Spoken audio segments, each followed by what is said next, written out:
మీ లైఫ్లో ఏవైతే మీరు ఫేస్ చేస్తున్న ప్రాబ్లమ్స్ని మా ద్వారా సొల్యూషన్ తెలుసుకోవాలనుకుంటే ఆల్వేస్ వెల్కమ్ టాక్ షో. ఏంటి అవన్ సీటింగ్ అంటే ఏంటి అసలు? మా ఇద్దరి పేర్లు common name letters are even అన్నమాట. Going through all the countries and furniture buy చేయడం కానివ్వండి, ట్రేడ్ చేయడం కానివ్వండి, చేసేటప్పుడు ఒక చిన్న థాట్.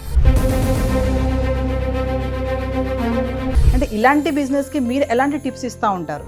సో కస్టమైజ్ చేసుకునే దగ్గర ఇక్కడ ప్రాబ్లం అనేది ఆల్మోస్ట్ నేను చూసిన దాంట్లో ఉందండి. సో ఇలాంటి ప్రాబ్లం మీకు ఏమైనా అనిపించింది, ఎప్పుడైనా వచ్చింది?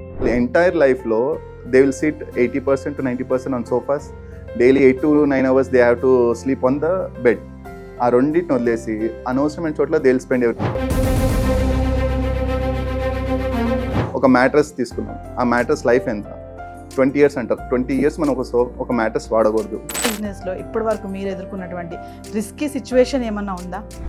డైలీ ఉంటుందండి. బిజినెస్ అనగా డైలీ ఉంటుంది. ఇప్పుడు పార్ట్నర్షిప్ బిజినెస్లో ప్రాబ్లం ఎప్పుడు వస్తుంది అంటే ల్యాక్ ఆఫ్ అండర్స్టాండింగ్ లేకపోవడం. మీరు చేసే బిజినెస్లో మీరు ఫ్యామిలీకి ఇంపార్టెన్స్ ఇస్తున్నారా? సాఫ్ట్వేర్ ఎంప్లాయీని తీసుకోండి, is always on the stress. బిజినెస్ని ఒక వేలో చేస్తే సక్సెస్ ఫెయిల్యూర్ అనేది ఎలా ఉంటుందంటే ఈసీజీ గ్రాఫ్ లాగే కింద పడతా అప్స్ అండ్ డౌన్స్ కామన్గా ఉంటాయి. మన దగ్గర leather sofa same model will get for 2 lakhs. Same model with other leather will get for 10 lakhs. So ఇంటి దగ్గర నుంచి తీసుకెళ్ళకుండా నేను జనరేట్ చేసిన మనీతోనే ఇన్వెస్ట్మెంట్ చేసి బిజినెస్ స్టార్ట్ చేసి అక్కడి నుంచి వచ్చే ప్రాఫిట్స్ తోటి రీఇన్వెస్ట్ చేసి బిజినెస్ని గ్రో చేశాను. సేమ్ ఫ్యాక్టరీని ఎస్టాబ్లిష్ చేయాలంటే వీ నీడ్ ఆల్మోస్ట్ 3.5 crores కావాలి. ఈ రోజు నేను 3.5 crores పెట్టి ఫ్యాక్టరీ ఇంకోటి స్టార్ట్ చేయమంటే ఐ కెనాట్ డూ.